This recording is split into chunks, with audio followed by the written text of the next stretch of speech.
Welcome to The Explainer. Today, we're going to peel back the layers and look at the real anatomy of a truly great school. We're not talking about the glossy brochures here. We're going deep, from the tiny everyday actions of individuals all the way up to the big systems that make or break success. Let's get into it. You know, it's a question that keeps a lot of us up at night, whether you're a parent or an educator. What really separates a school that's just good from one that's genuinely great? Is it just about test scores? Or is there some kind of magic in the hallways that you can't quite measure? Well, here's the thing. Greatness? It isn't found in a manual or a rule book. It's alive. It's this dynamic thing that grows out of three key ingredients working together: the people who lead, the culture they create, and the policies that guide them. All right, so let's jump right in with the heart of any school: leadership. But hold on, we're not just talking about the person in the principal's office. As you're about to see, the most effective leaders are often hiding in plain sight. This is a concept called teacher leadership, and it's not about having a fancy title or a bigger office. It's all about action. It's that teacher who informally mentors a new colleague, or the one who discovers a cool new app and gets the whole department excited about it. This is leadership that's earned through respect, not handed down by authority.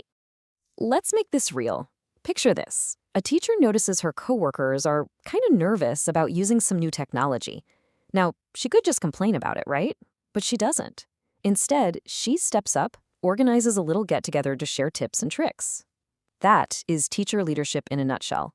It's about seeing a need and taking ownership to fix it. And this really boils down to two totally different ways of thinking about leadership. On one side, you've got the compliance-focused model. It's very top-down, rigid, all about following the rules. Then you have the empowerment-focused model, which is more about collaboration, growth, and shared responsibility. The truly great schools figure out how to do both. They provide structure, but they also give people the freedom to innovate. Okay, so if teacher leadership is the seed, it needs the right kind of soil to grow, right? And that brings us to our second big pillar: the incredibly powerful and often invisible world of school culture. And this is something you see all the time. It's the culture gap. The official mission statement on the wall says, "We value collaboration." But in the teacher's lounge, the real decisions get made by a small clique. A school can launch all the inclusivity initiatives it wants, but if the underlying social dynamics don't change, then it's all just for show.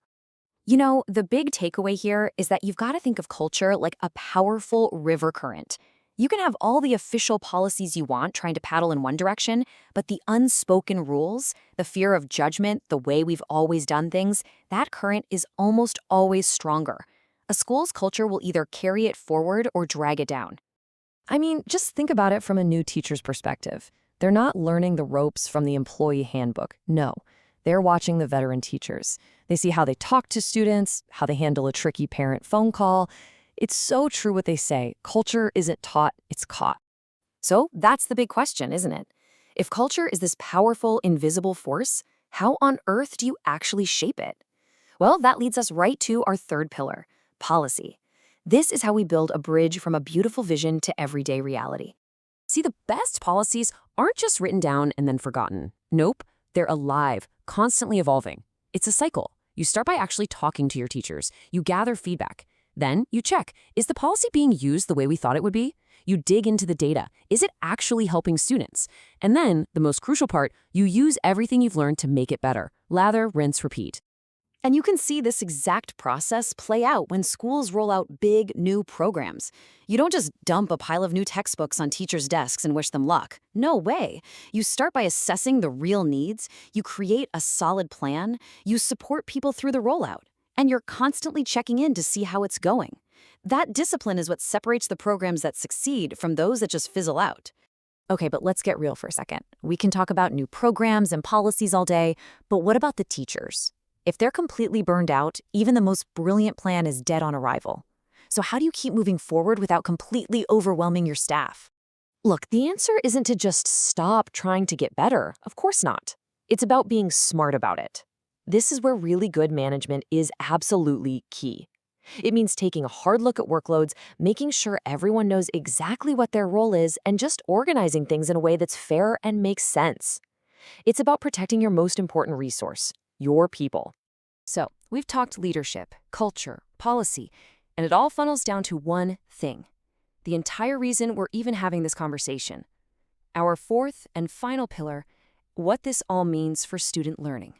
What the very best schools get is that education itself has fundamentally shifted. It's not just about getting students to memorize a bunch of facts so they can pass a test. It's about building real skills they can actually use. Critical thinking, creativity, collaboration, the stuff they'll need for the real world. And you can see this in how modern education is designed. Take competency-based instruction. It's kind of like getting a driver's license, right?